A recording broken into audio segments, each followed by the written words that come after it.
Hey, salut les Scampis. Alors c'est pas vendredi parce qu'on est sur un hors-série, mais là on est à Nantes, la ville de l'île aux machines, la ville de l'éléphant, et ça reste quand même une putain de ville, pas vrai? Ouais, c'est une putain de ville et puis c'est un putain d'événement qui s'annonce aussi. En plus, il y a une petite partie RH qui s'annonce le vendredi. Là, ça va être sympa. Ouais, ça s'appelle le Hack Char et c'est animé par Vincent Rostin, un gars à suivre. Et donc on est au Web Today, on vous en parle pendant le hors-série. A tout de suite. On est au Web Today ici à Nantes. Il se passe plein de belles choses. Il y a 3200 participants, en gros des start-upers des mondes de la tech, qui viennent échanger des idées, des projets super innovants ici. Alors on est dans un cadre exceptionnel, la Nef à Nantes. Il faut savoir que ça bouge beaucoup, il y a plein de stands, il y a plein de choses. Il y a aussi 25 000 tweets par jour quand même. Et voilà, en gros, c'est juste génial quoi.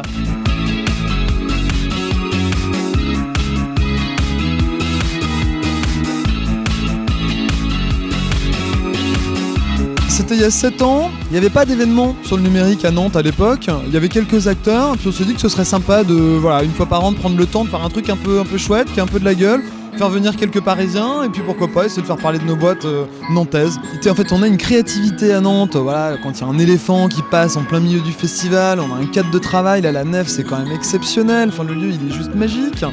Ça, mêlé en fait à cette espèce de, voilà, d'envie de partager des émotions, des moments sympas en fait avec tout le monde. Je crois qu'on a un événement qui est d'une qualité humaine, hein, qui est extraordinaire, et ça on veut vraiment le préserver. Ouais. Il y a les badges, les stickers, les bics, bonbons, encore des stickers, c'est bon les bonbons. On a pour ambition de créer en fait des médias sur certaines thématiques. Donc Welcome to Jungle que vous voyez là, en fait c'est vraiment dédié à l'univers du digital, à tout ce qui est transformation numérique dans les entreprises. Et on a lancé un nouveau média la semaine dernière qui s'appelle Show Must Go On, et du coup qui est dédié au secteur mode luxe et beauté. Et dans le prolongement du site, on a lancé un magazine papier. Donc là tu as dans les mains le trimestriel numéro 3, donc dédié aux objets connectés.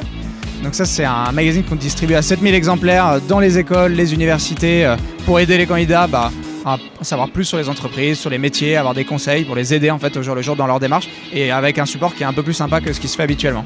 Chaque année au Web Today, il y a le Hack Char. Le Hack Char, c'est Vincent Rostin qui vient avec son chapeau de pirate et qui anime une session avec des RH pour voir ensemble comment révolutionner ce monde qui est parfois un petit peu coincé dans ses... Alors le Hack Char au départ c'était de se dire et si on explosait les process RH pour en créer de nouveaux sans se soucier de savoir si c'est légal ou pas. Ça c'était au début il y a 5 ans, et puis là aujourd'hui on s'est amusé de faire plutôt une causerie, on va dire, avec 4 moments, un moment un icebreaker, un moment avec 3 petites confs sympas, j'espère, et puis un moment d'échange en proximité, un peu comme les cercles excentriques de notre ami Simon Sinek, mais en physique. Et puis après, qu'est-ce qu'on a fait? Ah bah oui, on a fait un quiz version question pour un champion. Alors le Hack Char, donc le côté pirater les HR, pour toi ça représente quoi avec Talentsoft?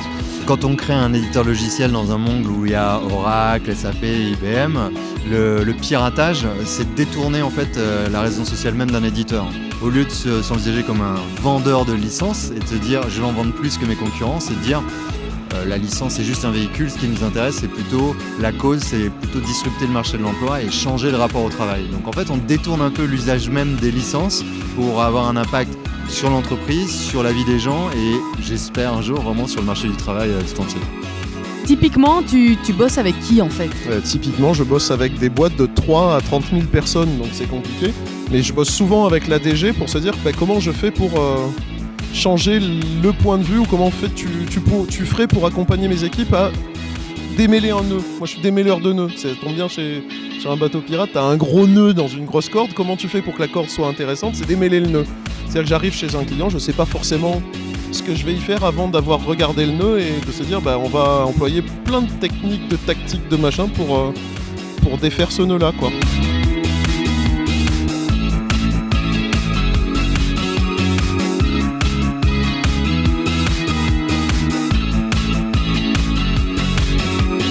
Effectivement, on apprend beaucoup des startups et de la façon dont elles progressent, et surtout elles sont de façon native dans l'open innovation.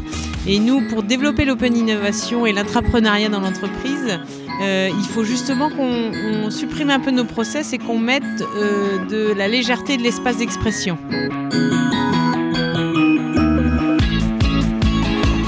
Mets un peu de bière s'il te plaît. Il y a Opinionway qui avait fait une espèce de rapport entre le management et Star Wars. Est-ce que tu es d'accord avec le fait que une société ne peut pas réussir si elle est uniquement la force ou si elle est uniquement côté obscur et qu'en fait il faut arriver à avoir un savant mélange des deux? Ne serait-ce que parce que la force se définit aussi par rapport à la peur de tomber au côté obscur. Si on regarde justement tout le parcours, j'adore cette conversation, de parler le parcours de Luke Skywalker, c'est aussi la peur de, quand il apprend que Dark Vador est son père et tout, d'être repris par ça, qui génère aussi toute son action, qui génère l'attention qu'il a aux gens qui l'entourent et ce genre de choses. Donc effectivement, oui, il faut bien les deux pour arriver à trouver son chemin, ça a du sens. Oh, putain, il y a un photoboot.